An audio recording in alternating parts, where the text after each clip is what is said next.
to'xta ey Allohning dushmani. Aksariyatimiz shu masalada shaytonni o'yiniga o'ynab, shaytonni nog'orasiga o'ynab qo'yamiz.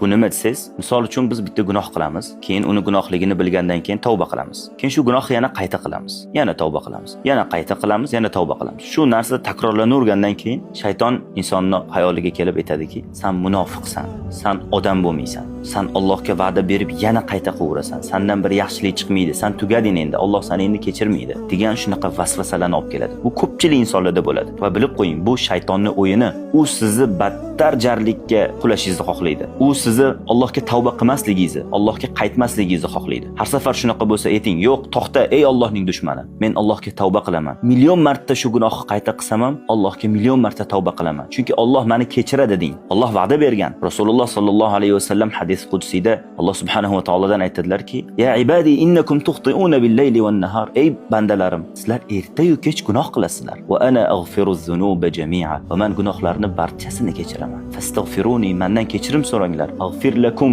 kechiraman. Alloh subhanahu va taoloni ushbu oyatini o'qimaganmisiz? Alloh aytadi: "Estaizu billah, innalloha yuhibbut-tawwabin." Alloh ko'p tavba qiluvchilarni yaxshi ko'radi. Ko'p tavba nimadan bo'ladi? Ko'p tavba ko'p gunohdan bo'ladi. Shuning uchun tavba qilishdan charchamaylik. Alloh albatta gunohlarimizni kechiradi va shaytonning bu vasvasalariga uchib qolmaylik.